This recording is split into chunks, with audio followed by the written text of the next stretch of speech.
welcome everyone. Thanks for joining us. As we typically do at the beginning of these things, besides fumbling it a little bit, which we also I guess that's kind of a tradition. We wanted to start with a shout out to one of the listeners, and specifically it's Angela Desmond, who is a friend of mine over in the Trends Facebook group. She's an incredible member of our community over there, and also just somebody who's like very nice to Tim and I in terms of like hyping us up even when we fail to hype ourselves up. So the other day I mentioned our podcast over in this big Facebook group we have, and I didn't mention the name of the podcast. I was just saying, hey, this podcast I host, and here's what we do about X, Y, and Z. And Angela chimed in and goes, oh, I'm just going to read her comment. She goes something like, okay, Mr. Humble. Oh, no, she said, only Ethan would mention the podcast and not link to it. Okay, Mr. Humble, I'll do it. And then she just totally hypes up Tim and I with some very kind words. Basically says the Copy Blogger podcast is fire. We've talked about it a couple of episodes over in the Women of Trends group, which is sort of a chapter of our Trends community, which Angela is like a major leader of. We talk about it offline a lot. You leave each episode amused, fired up, ready to employ what you've learned. You'll use something from every episode. I'll give it my version of 5 stars. As entrepreneurs, we have no time to waste. It's worth your time. This means a ton. Thank you, Angela. Does. And she's, by the way, she like messages me from time to time just to say nice things as well. So really appreciate you being out there, Angela. Thanks a lot. And I've had a chance to sit down with her in person, or not in person, but on Zoom.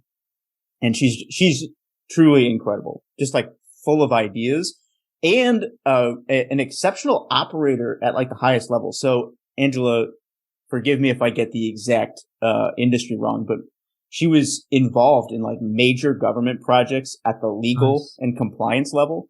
Oof. And so she has this way of like walking into industries and seeing the big picture of how it can be disrupted and turned inside out, and like a lot of what the nitty-gritty would be of getting that done. And so right now she's working on a project that really sounds like it's going to turn trucking on its head. Can't wait to see how it plays out. Angela, thanks a lot. Love having you out there. Thanks for the kind words.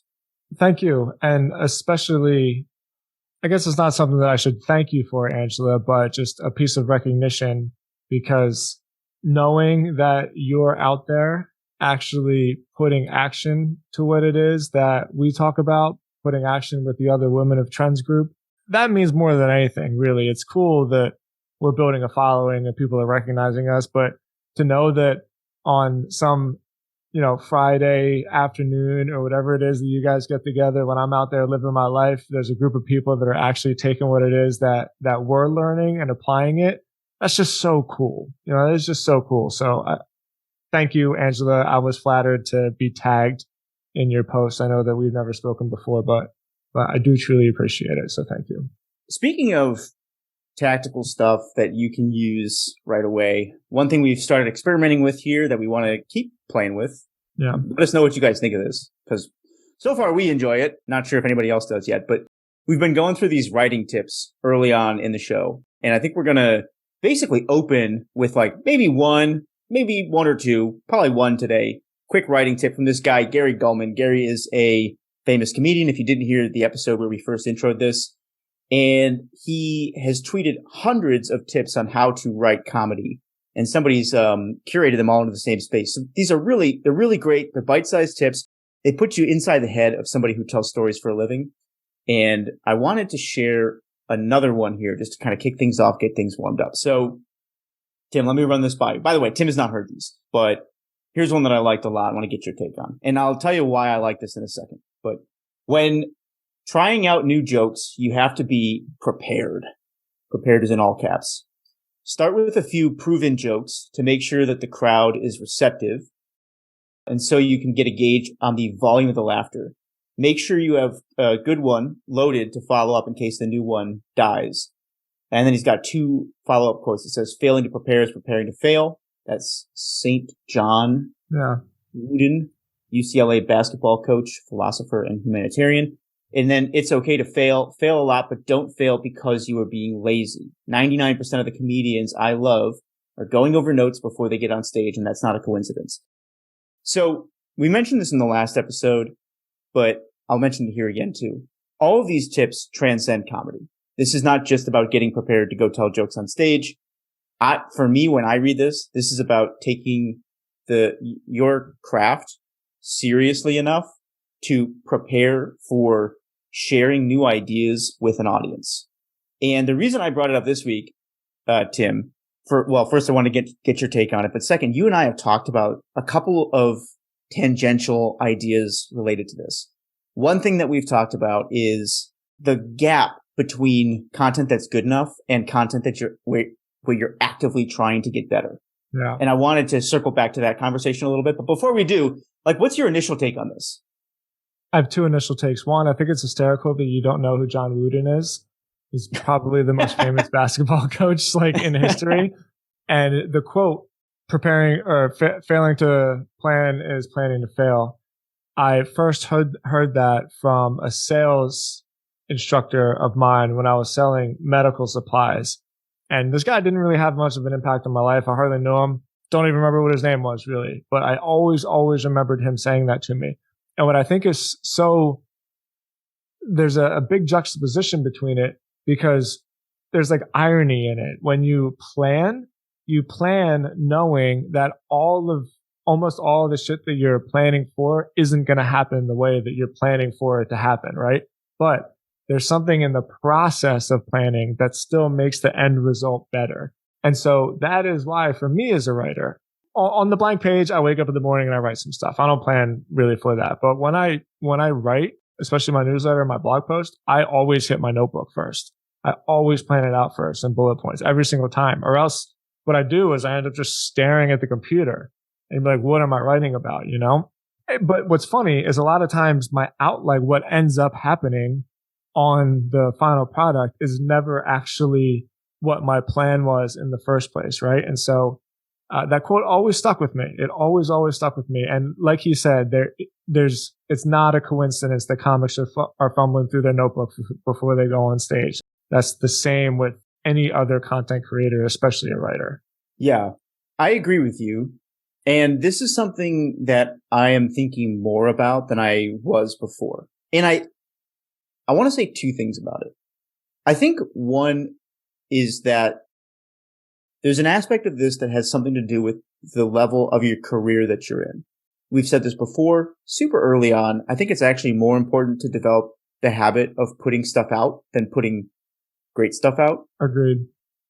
But then, as we mentioned in the past, I think you hit this level where in order to continue getting better results, you need to flip the switch. And this reminded me of that. Now, I have mentioned on past episodes that I love listening to interviews with comedians. I think comedy is one of the most interesting forms of writing out there. And what struck me about this, the reason I brought it here this week, is that I've been listening to several different interviews recently with comedians I really respect. Anthony Jeselnik, who I think is hilarious, is one of them. And Joe Rogan's another. And in both of their interviews, what stood out was how seriously they take the preparation for getting on stage, even at small clubs. So I was trying to pull this right before we got on here, and unfortunately I can't, but maybe I'll try and get it for next time or something.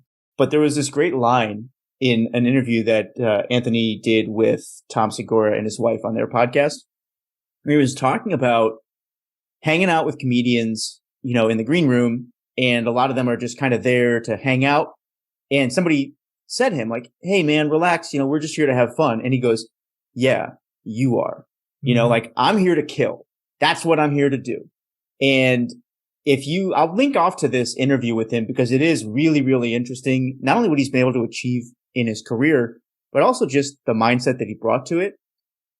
And this might be overstating it a little bit, but it really feels like from day one, he has to himself, he's thought of every opportunity on stage as my job is to kill tonight. Yep. And if I'm not doing that, that's a huge problem.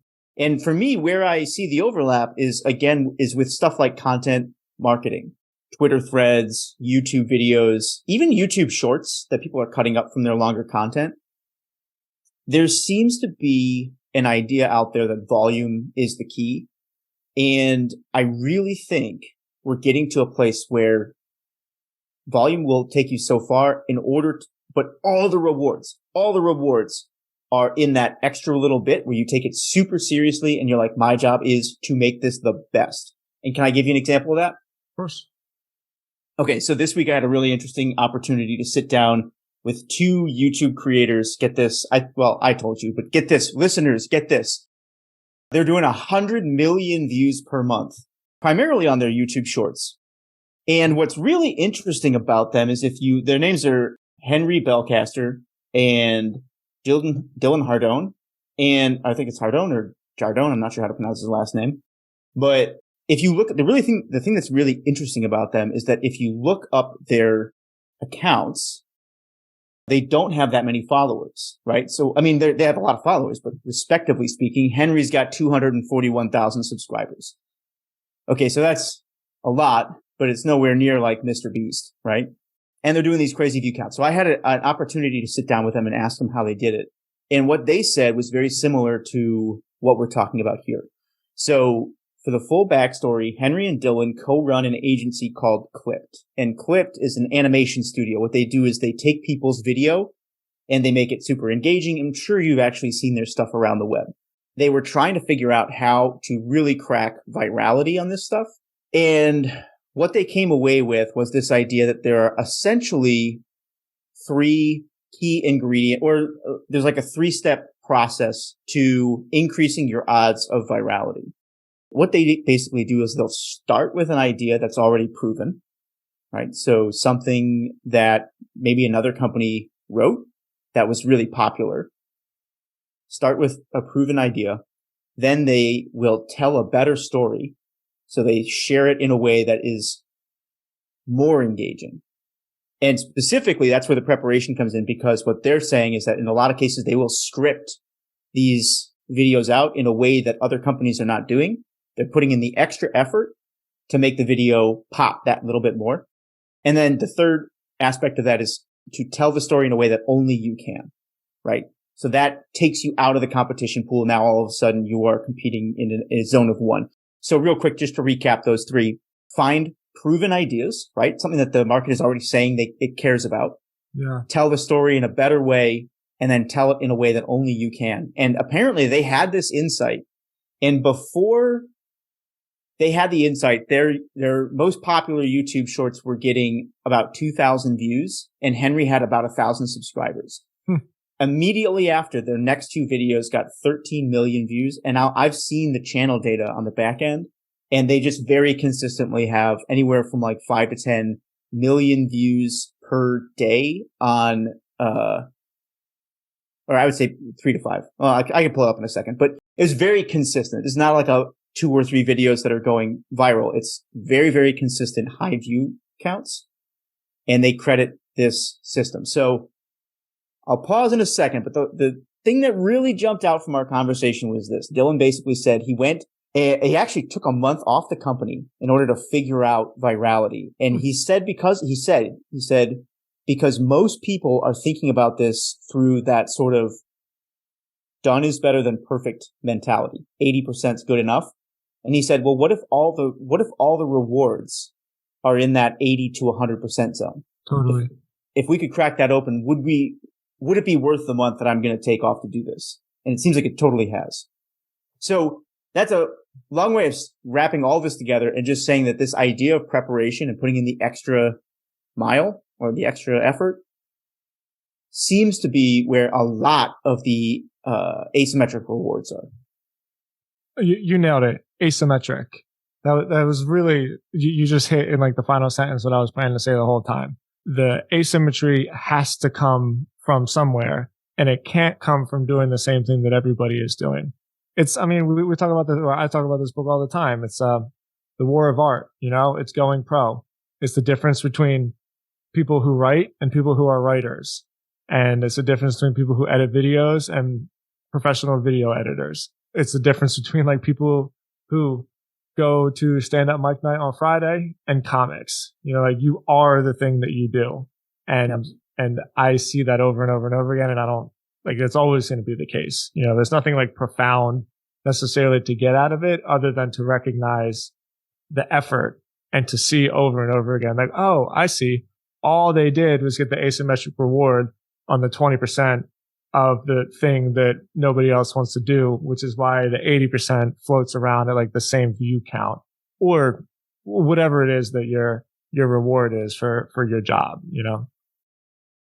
Yeah, you said something there that really struck me. You said you are what you do, and I would add to that and say you are what you consistently try to improve at, or something like that. Yeah, for sure. That's so interesting. I never thought about it, but when you think about it, it's like, well, what really makes you an athlete, say, as opposed to just somebody who runs? Mm-hmm. It's that focus on consistent improvement.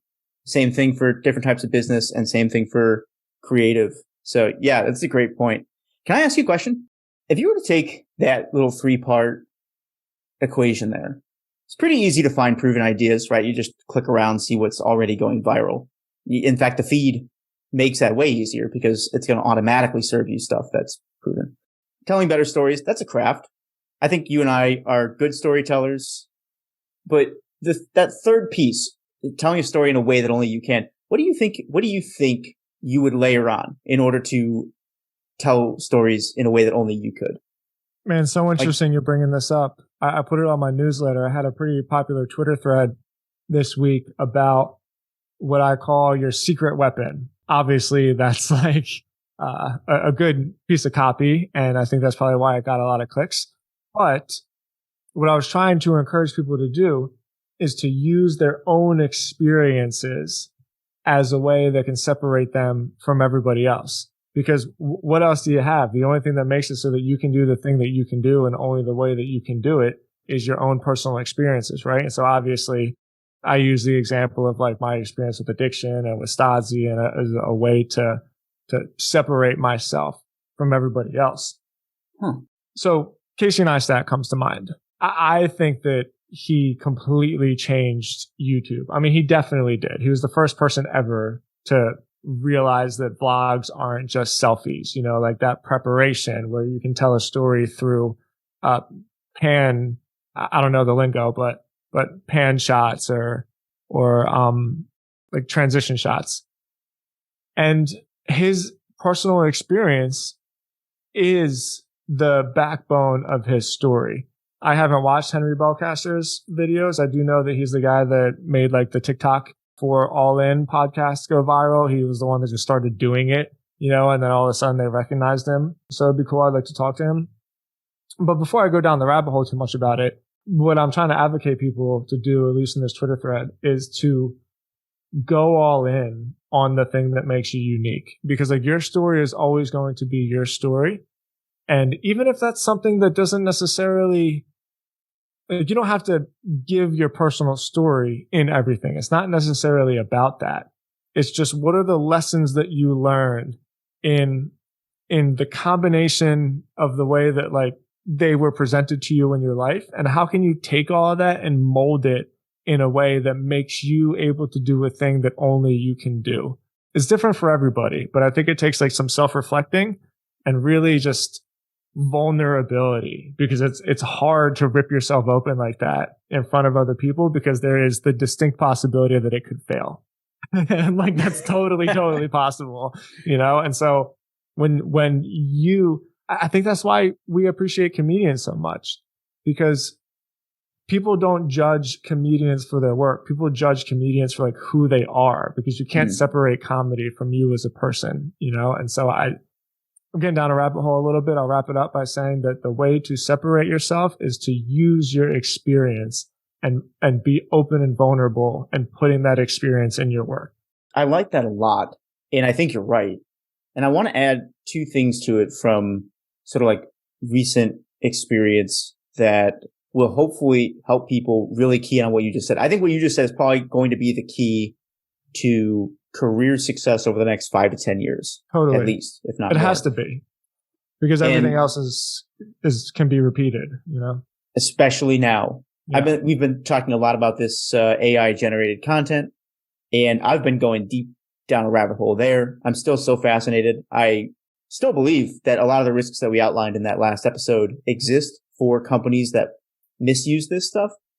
But it's very clear that this new AI gen content world is almost like the reinvention of the lever. Like, it is that much of a game changer for humanity in terms of what it's going to be able to do. Even now, in its earliest stages, it is making the lift so much easier on like creative or really kind of any service that requires intelligent input. And what happens when that gets better and better and better? The age of the generalist goes away, and you have all of a sudden, like, the only thing that you're valuable for anymore is the thing that you are uniquely skilled at. Yeah. And I think that's going to end up being your experience in a lot of cases, like your story. Totally agree. Yeah. I mentioned there was one other thing. Oh, and just the last thing I'll say, because you said something interesting about comics and why we admire them. And in a different conversation, Tom Segura was having with, I can't actually remember who the guest was, but they were talking about this experience that every, professional comedian has had, where sometimes you go out to an open mic and somebody has a great set. They absolutely kill, but nobody knows their name at the end of the night. And then there'll be somebody else who like has kind of a mediocre set, but everyone's like, yo, there's something unique about this person's worldview. And they latch on to that person, and they'll go find them after the show and be like, what's your deal? Like, who are you? Because we as people latch on to these personal experiences so much. And if you're able to bring that to the front, even if your content isn't crushing like on view counts or feedback or something like that, it can get the right attention, which can be the career changer that you need. Agreed. All right. So what do you got? That was my thing. What do you got for me? It's so hard to transition because there's so much more I want to talk about with that. We're going to cap that one, man. We should have Henry on the show or something. Yeah, I'll hit him up and see if he wants to. Yeah, there's a lot of different places that I want to go. Okay, quick transition. We're going to talk about community for a bit today. Many of you listening know my decision to put the community with Copyblogger and form a partnership, basically, where I have an actual community manager. And a lot of that decision to form Digital Copywriter was based on tech. It was based on a tech stack, because at the time, I didn't feel like what I was able to create as a novice community builder was up to par for what Copyblogger is and always is going to be. And so I formed a partnership, and we created Digital Copywriter, and digitalcopywriter.com is going to stay a community specifically for people that want to write long form sales copy and sales letters. However, we're bringing the academy back. We're bringing Copyblogger Academy back. And the reason that I am making this decision is because of some really awesome and important updates that Circle made, circle.sl. And so today I'm going to do my best, because I'm going to share my screen and I'm going to explain some of these things so that most of the people listening to the podcast can follow along. But here's what we got. So can I pause for just a quick second for people who are not familiar with the name Circle? Maybe you were already going here, but Circle's a platform. By the way, this is not sponsored. This is just Tim excited about a tool. Yeah. But Circle's a community building platform online. One of maybe, what would you say, like 3 or 4 big boys? There's Circle. What are the other ones right now? Slack and Facebook. But there's Mighty Networks. Yeah. I mean, Slack Networks. and Facebook and Discord are like kind of proxy community building tools. Usually people need to combine them with something else. And then there's what I would call like extension communities. So like MemberPress, which is an extension of WordPress. And then there's another member one, Memberful. Yeah, Memberful. Yeah. I say those are the biggest ones. Yeah. All right. Okay. So walk me through it. What's changed inside of Circle that's got you all stoked? Well, before I talk about Circle, let me talk about Mighty Networks. This is what I decided to use because it had some of the functionality that Circle did not have. So this was back in the day, or is right now? No. Well, this is still right now. This is what it is now. I'm going to show you the functionality that Mighty Networks had that Circle now also has, and Circle made them better.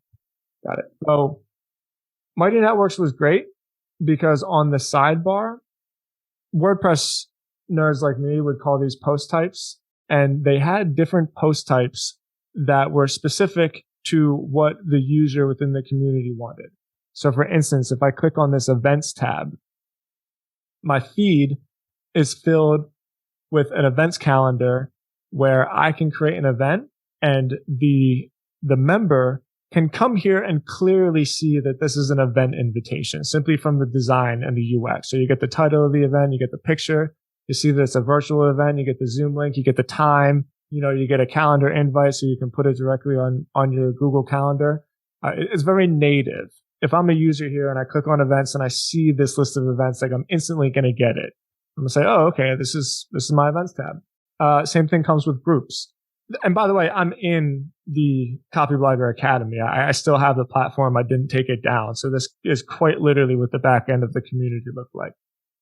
So in Mighty Networks, if I click on this groups tab, then I had the masterclass presentations, the one-on-one coaching sessions, the accountability group. And again, it's easy to understand that if I'm a user and I click on this group, then I receive the content that was posted specifically for the people in this group. Mighty Networks did a good job at that. So this would be almost like different Slack channels within your Slack group. Yeah, that's a good analogy because I think a lot of people are familiar with like the layout of Slack. So on the left-hand sidebar, there's channels. I think the difference is when you click on a channel, that one channel is custom designed to meet a certain expectation, like in events or groups, or again, in this case, courses.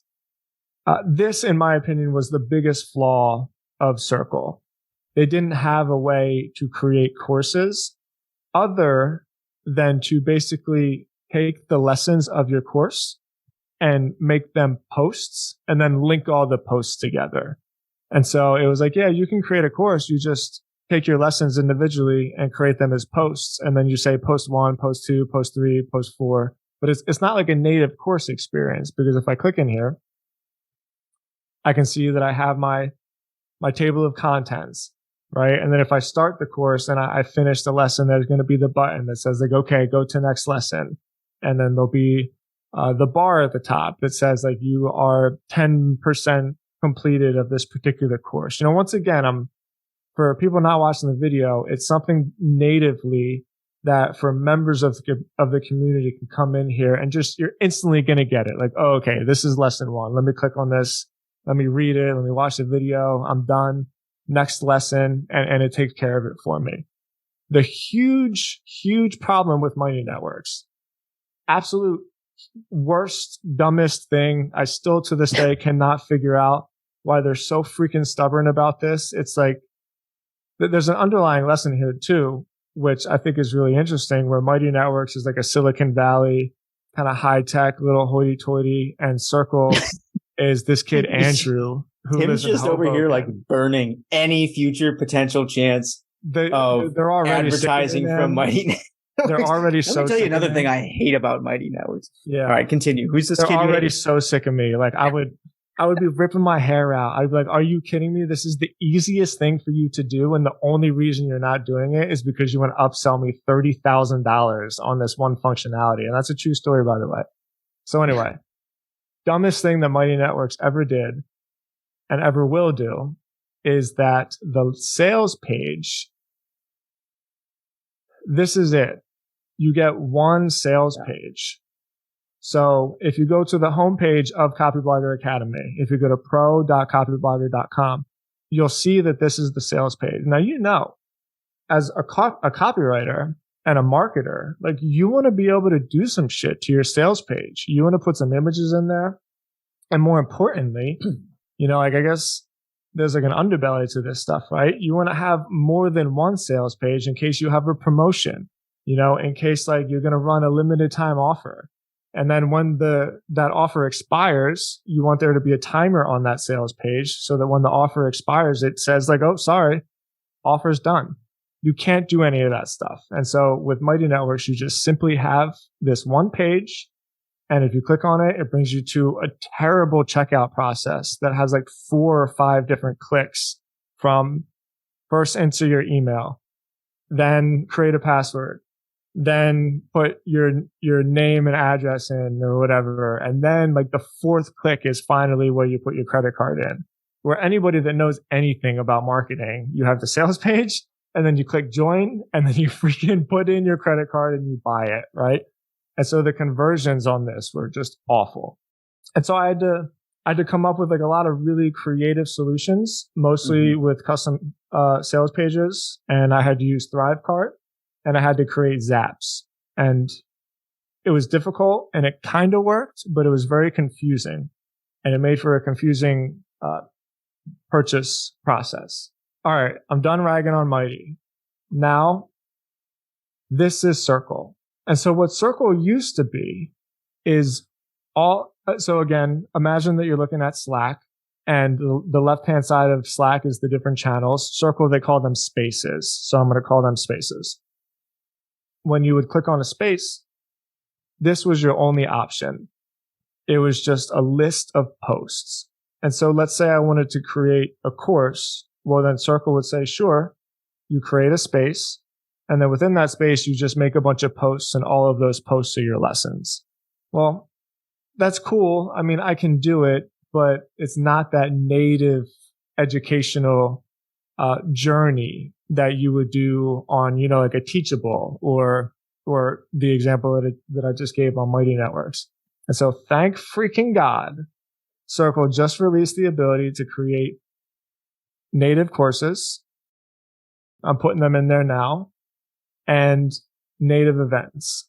But really, here is the thing that is so smart. And this right here, which I'm about to show, is how you know that Circle is being built by some real, just scrappy entrepreneurs who are doing the things that make the most sense, as opposed to making the thing that they want and like forcing other people into it. What they did is they made it so that there are no sales pages on Circle. All of the sales pages are made somewhere else. The only thing that Circle does is create a checkout window.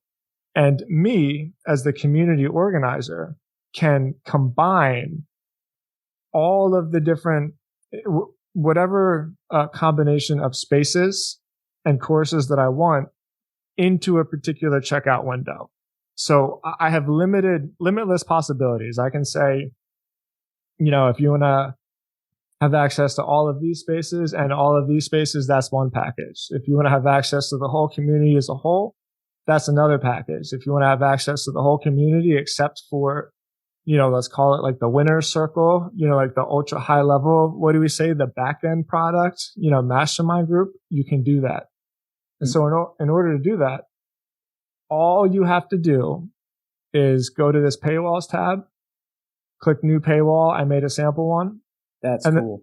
And then this is it. And so now if you have the checkout window, if I'm on copyblogger.com, I can put all of my sales letters on copyblogger.com. I can create all the different options. I can create a sales letter for just one course. I can create a sales letter for the bundle of courses. And then in here, I say all of these different options are packaged together in this one checkout page. And then through the sales letter, all I got to do is link to the checkout page.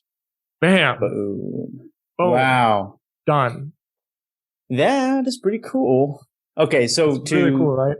Wrap that up for our less technical people. I hope I did a good job explaining that. I think I broke it down pretty clearly. You did. That was really good. I just wanted to make one thing clear for people not watching. The main benefit that I'm seeing here, aside from this new functionality with courses and events, is that the whole thing is not necessarily contained on your Mighty account. What happens is you build out your sales pages on your website, your normal website, where you have total control. You can split test. Yeah. And then Circle gives you the ability to create unique checkout pages for different product levels. And you just link your buy now buttons to these checkout pages, which is awesome. That's a great feature. Yeah. Shout out to Circle. It's really, really brilliant because it solves it's such a simple and elegant solution to what is always like a difficult problem, at least for digital sales, because there's so many instances where somebody might say, hey, I just want to buy this course, right? And then you sell them just the course, but then it gets kind of technical. Sometimes it's not possible to say, okay, now we can upsell you because they've already created an account within the membership, right? So there's a lot of instances where it's like, oh, well, you have the course. I'm sorry. We have to delete your account. And then you have to go back in and purchase this account for all access to whatever it is that you want. And Circle just said, forget all of that. Mm-hmm. I'm not dealing with any of that. All I'm doing is I'm putting the shopping cart in the functionality and making the shopping cart protect the different combination of spaces and courses and events or whatever it is. And then you, as the marketer, can figure out all the rest on your own. And I'm so hype about it. And I cannot wait to relaunch this thing. It's going to be the first week of December. Awesome, man. Thank you. Yeah. That's pretty cool. I think community building tools are still that's very much a space that's up for grabs. Mighty and Circle. I agree. Yeah, they've done a good job winning mind share so far, but it's real tough to find tools. I mean, as you pointed out here, that really cater to what a community manager needs. And I don't know why that's so complicated. I think it's probably because there's just not a lot of community managers that are actually building these tools, but maybe, I don't know, maybe there are. I don't know the team behind either one of those, but. Well, I think it's complicated because everybody who ever builds a community has a pretty clear picture of the experience they're trying to create. And then inevitably, you're going to get to a point where you're going to say, oh, wouldn't it be so cool if I could do this, right?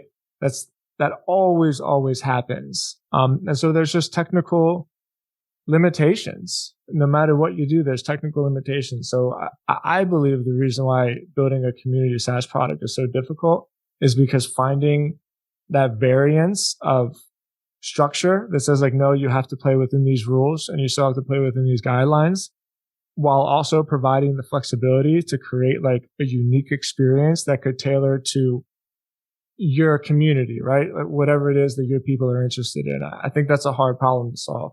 Yeah. Yeah. It's interesting that you bring this up at this time, man. This is actually something that's been top of mind for me too. We're onboarding a new community manager over at Trends, and just in that process, I've been kind of revisiting some old thoughts about community building and what that kind of entails. For people listening, I'm not sure how many people know this, but that was originally where I kind of got my start in.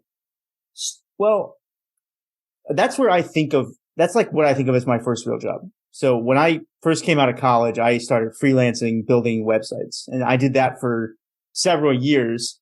Got pretty good at it, but eventually just like figured out that I didn't really want to be, coding in a room alone for the rest of my career, because I wasn't that good at it. I wasn't good enough to be incredible at it, and also I just kind of missed people, and so you missed life. Yeah, a little bit. Well, I'm a writer now though, so I can't really say it's like, it had nothing to do with isolation. I love being isolated, but no, but I do need that like people interaction at some level. And so, yeah, man, I shut down the web development thing and ended up getting a job at a hypergrowth startup running their community operations in North America. So this is a topic that's like near and dear to my heart. It's been top of mind recently. And funny enough, back in the day when I first got that job, I knew nothing about community building. Like I didn't even know I didn't know that was a career. And I wasn't sure it was something that I could really do because I kind of grew up moving all over the place. Like I've never belonged to a community for a long period of time. And so when I first started, I actually kept a book, like a notebook and I was writing it. I was writing lessons about community building as I was going, things that we were learning or that I had heard other people talk about. And the idea originally was I was going to turn it into some kind of guide to community building, but instead I just shelved it. It's been sitting in my closet. So I pulled it back out recently and I actually kind of like the stuff in it. So what I wanted to do is sit down, talk about a little bit of it with you, get this recorded. And the promise for people is, I've got basically two things for people who are interested in building community in here. I got 3 high level strategies that are, I think, really important to the early days of community building. And then I've got 3 very, very specific tactical things that you're going to need to focus on if you're stepping into a community role like right now. So What do you think? You want to like fly through some of these? Yeah, let's do it. How many are there? I'm going to do 3 and 3. So I got 3 of the strategies and 3 tactics. Nice. So let me lay out the strategies. I'll lay out all 3 real quick, and then we'll dig into each one for a couple minutes each. These, I feel, are like the 3 fundamental things that have stuck with me after all these years of community building. And at this point now, it's been a little over half a decade. So not super long in terms of like the grand scheme of somebody's career, but been doing it like for high stakes at a fast pace in pretty interesting environments. So these are the ideas that have held up. Idea number 1, community building is all about service. And I'll dig into this more in a second, but really what I mean here, I don't want this to sound like a throwaway line. The reason I make this differentiation is because a lot of, it's become very popular these days to say that you're going to build a community for your company. And people are starting to think of it more and more as a marketing tool, as a moat. And it is those things, but really in order to get it right, you got to start from this place of service first.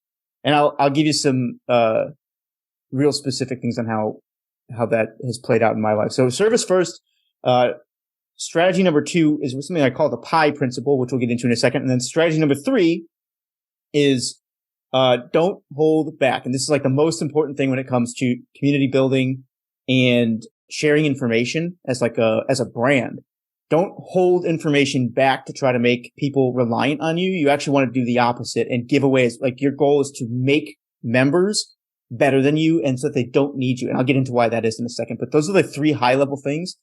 They guide the community strategies that I think through these days. So do you have any questions before I dig into those? No, I love the idea of don't hold back. I think that's fascinating. Yeah, we'll get into that one in a second. I think that's a big mistake that people make. And I've even made this myself in some places. So I'll talk about those in a second. But first one is all about service. And I won't spend a lot of time on this because, again, it can sound like a little preachy. But here's the deal. To do community strategy right takes a very unique set of people on a team. And what I mean by that is you got to have people in a room who are actually okay with investing in something that may not be able to prove its return on paper. And that's super rare. Essentially, what I mean by that is that you got to have a team in place that's okay taking a chance investing in something that can't necessarily be counted, tabulated, shown to accountants at the end of the year. You got to just trust that it's doing something. And that's unusual. It's really rare that you're going to get a group of people like that together who are willing to take that chance. But I find that it's absolutely necessary in order to do this right. And then in terms of like how it actually plays out, where a lot of brands go wrong with community, I think, is they talk a lot about engagement. And how can we get engagement up? How can we get, more people talking about us, more referrals? Those are all important, but they can't be your starting point. The starting point has to be reversed. What can we do in order to serve the community better? I'll give people 2 resources that I really like for thinking through this. These are the 2 best resources that I've found so far. The first one, it's a video called Building the Minimum Badass User. And if people can check this out, it's by Kathy Sierra. I'll link to it in the show notes. Basic idea there, though, is like nobody talks about brands because the brands are cool. People talk about companies and brands because they want to be cool. And so like if you really want people to talk about you, stop focusing on like how cool your company is and instead focused on how do you make people more impressive to the people that they want to impress. And so, I think that falls into this framework of service first. So it's not like, it's not like hoity-toity, you're carrying fresh water to your users on a daily basis and, saving their lives or whatever. It's like, just think about what they actually want. And at the basis of it all, people want to feel valued and impressive. And they maybe don't really care about whether it's you who thinks that they're valuable or impressive, but there's somebody in their life that they really do want to impress. And if you can figure out who that is and help them be more impressive to that group of people, they'll talk about you. That's the first one. And I'll pause there for a second. I got to lower this desk and sit down. Starting from service is really important because I think the most important thing you said there is it's a thing that isn't necessarily quantifiable. And it's a hard thing to know when being of service to people is working, right? But here's what I would say. You absolutely know when it's not working. And there's just a lot of things in my life that I belong to where the idea is altruistic in it's not value. Like I kind of hate that word, like provide value. Like what does that even mean? The answer is be of service. And if you can be of service to people, you are giving a piece of yourself that doesn't require you to lose anything. And so like everybody gains something, including you. And what's interesting about that is that, yes, it's very, very hard to measure, but it's very, very easy to know when it's not working. And so that's the only way that you can do it. I totally agree. It's a great point. You really nail it on some of the one-liners here, man. Thanks, man. I'll put them on coffee mugs. We can sell them. That'll be our product for the podcast since we still don't make any money from this thing. Come buy our shit. I agree with that, though. Like, you can feel when it's not happening. And I think a great way of summarizing this is like, this is a line that we used to use all the time. Not everything that counts can be counted, and not everything that can be counted counts, and not everything that counts can be counted. Nice. And yeah, the idea there is, you can track a lot related to community building and business and stuff like that. But at the end of the day, these are people, and some things that you can track aren't going to matter at all. Some things that are going to matter the most, you'll never be able to count. You got to be okay with both of those things in order to do good at this. Related to the service thing, though, the other great resource on this is a book called The King Within. And this is by Douglas Gillette and Robert Moore. And to be honest, I read this years ago, so I really hope, I don't remember the rest. And I really hope it's not a shitty book. It's something about, I think the subtitle is Accessing the King in the Male Psyche. And the reason that I remember it is that this is the first book that I ever saw that suggested that the role of king, like throughout history, not, in some psychological sense, but literally throughout history, kings were, for the most part, not these just wealthy, tyrannical rulers. Those were the outliers. For the most part, the kings were servants to the people. And it was like the wealthy, tyrannical rulers sort of got killed off over time. But when you look at like the real long-lasting, influential kings, people who, for whatever reason, you don't often hear about, their job was service first. And that was the first time I'd ever heard that notion that like being the person in control means you are like the last one in line to eat, and you're the last one to get the spoils of whatever it is. This book did a good job of really driving that point home in a really interesting and historical way. But like I said, it's about accessing the king in the male psyche. And there's like a whole genre of male psyche books that are actually pretty shitty. So caveat on the book recommendation is I do not remember anything else that was in it aside from this point on service. So, check it out at your own leisure / risk. But anyways, I thought that was an interesting, point all about service. The next thing that ties into that is this thing I'll call the pie principle. And the idea here is very simple. It's that, the way to think about the role that your community plays in the lives of the people who are in it, I find that this is really helpful, is to think about it in terms of a pie graph. And the pie represents their life and everything that they're concerned about. So within everybody's pie, there's going to be things like, family, job,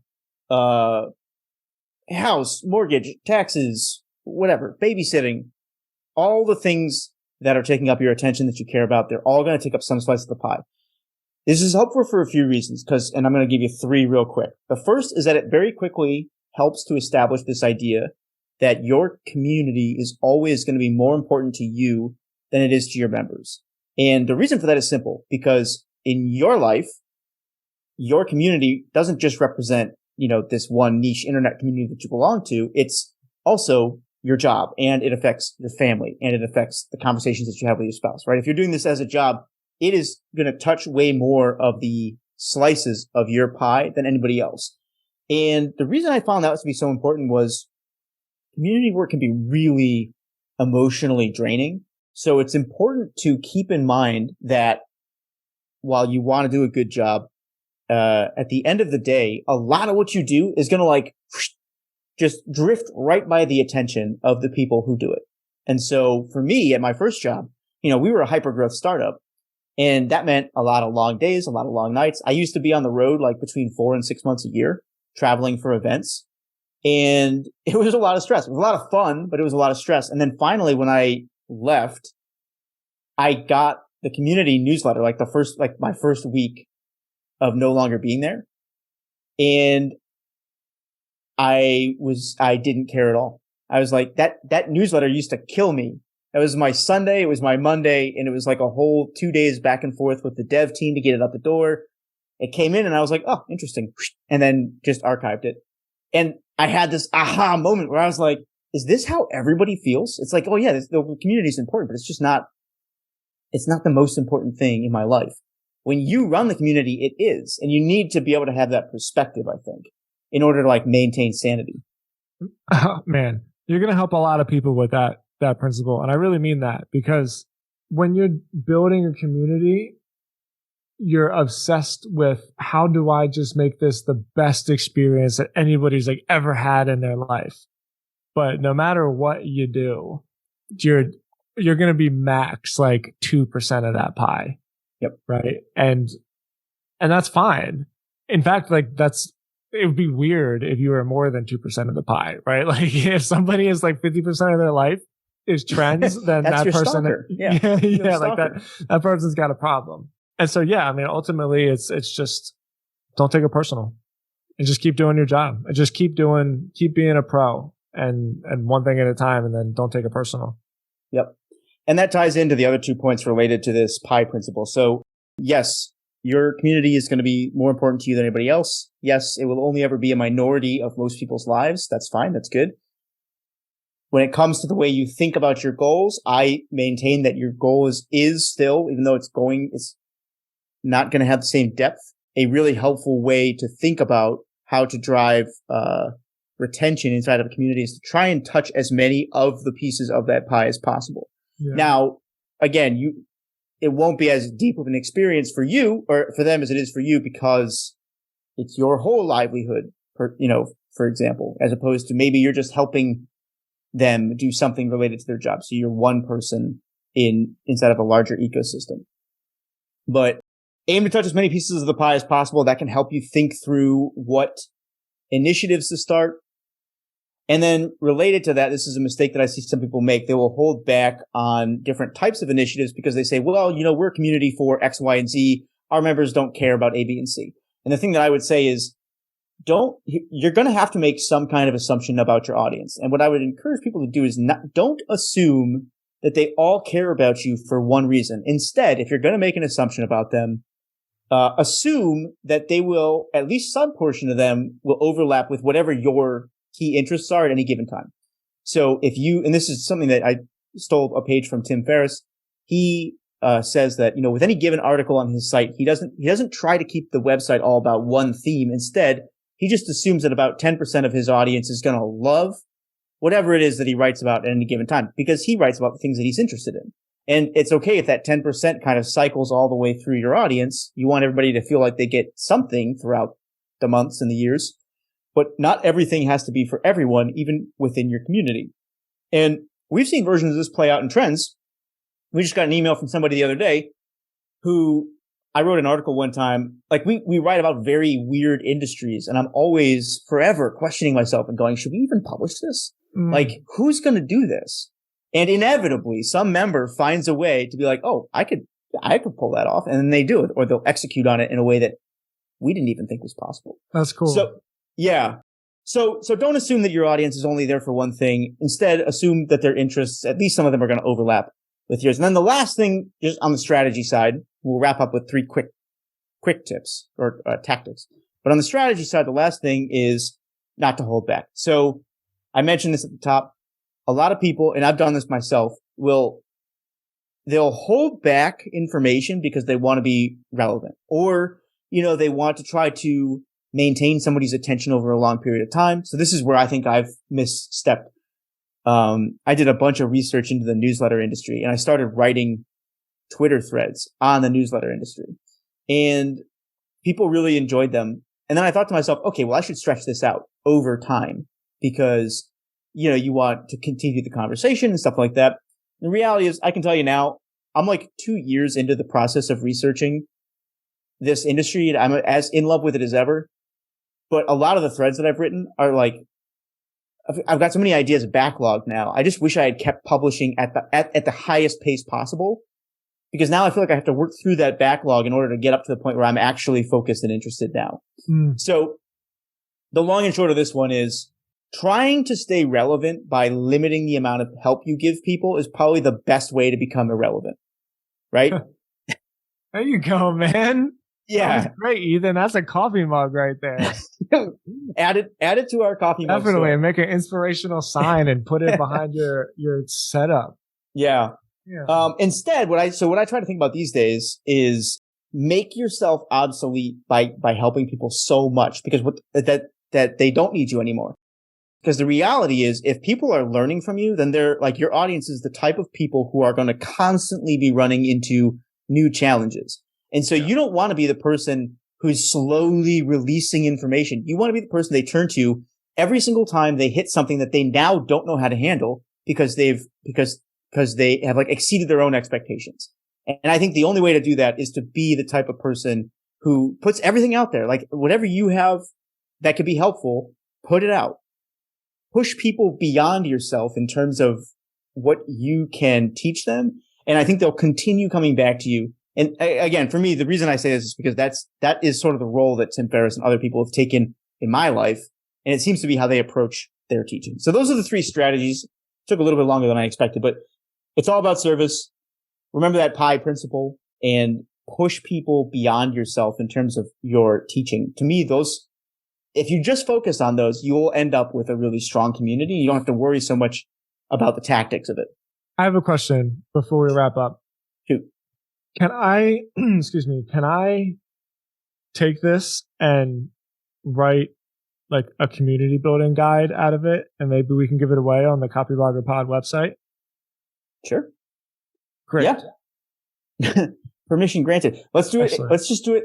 Instead of a community building guide, let's do a set of coffee mugs. 47 coffee mugs. And you gotta buy you gotta buy the whole set. Sorry. Yeah. There we go. Yeah, that'd be like the first. Did you see that book that Seth Godin published that was just like huge? I mean, it was, I think it was, we'll find it and link it in the show notes, but it was, like 2 feet wide and 3 feet tall. And oh wait, like is it the Carbon, the one that he just released, the Carbon Almanac? It's all about greenhouse gases. Oh no, I haven't seen that. This is something that he did probably 2 or 3 years ago, but he did a limited run of these, like 150 just something of these. Super ridiculous, only the way that he could think of. Yeah. Yep, broke all the rules, and I think we should do that. We'll do the 47. We'll do the first book ever published on coffee mugs. On coffee mugs, I love it. All right. Well, if we're gonna do a guide, let me just give these 3. I'll end it with these 3 tactics too, because I think all right, you got to blow us through, man. Yep. Yeah. Strategy's fine, but a lot of people still come to community building and they think, okay, fine, but what do I actually do? Like, what's the thing? So here are the 3 things that you need to know if you're stepping into some sort of community building role that you need to focus on in order to get the community going. Okay, in terms of the community itself, one of the most important things that you'll be focused on early on, how do you welcome your members? What's that onboarding flow look like? You got to nail that. So if you are early on, focus on that. All right. Second, crank the engine. And what I mean by this is commit to sharing content inside the community, ideas, questions on a regular basis. I think a lot of people underestimate how much work goes into kickstarting a community. They think if I just gather people, if I just gather people, they'll come and they'll talk. No, you have to start a conversation in that group every single day for like the first 6 months that it's going. And comment on everything. It's definitely like more the MOOAAARR. That's the slogan right there. Yep. So few cool ways to do that. You could introduce cool members to the group, people who are interested in this. If you're in the trends group, you can see how we do that over there in the Facebook group. Basically just highlight people, talk about what they're up to, why people should know them, ask questions. tag other, members of the community into posts, let them know that things are going on, ask questions like thought-provoking questions, and just be vulnerable yourself. Like talk about the things that you're working on that are tough. More you open up about like the real problems you're going through related to whatever your community is dealing with, the more they're going to pay attention there, because that's so rare. So crank the engine. And the third one, and crank the engine through daily engagement. And that is it. If you are super early, focus on that onboarding, daily engagement. You don't have to worry about anything else. And then last is just some sort of transparency for other members of the team. So if you're stepping onto a community function on some startup somewhere, a lot of your teammates are going to have questions about like, what is the plan for this and how are we handling that? And it's really important to establish a weekly update that goes into the Slack channel or some kind of email, something very tangible where you can say, here's what we're focused on. Here's what we've accomplished. Here's what we're focused on next week. That's going to get you a lot of credibility and a lot of leeway inside these companies as you continue to build. So very, very tactical, but those are the three things that I would focus on if I was just stepping in, whatever those are worth. Dope, bro. I know we definitely ran way over. I'm happy that we did. I got all of my notes in front of me. I was writing down the whole entire thing. I'm going to put like a really sick guide together for this, man. This is great. I think people are going to get a lot of use from this. Yeah. Well, not only the information, but also the mugs. I mean, you can drink out of them. You can. All right, people. Thanks for joining. Check out the website, copybloggerpod.com. And talk to you next week.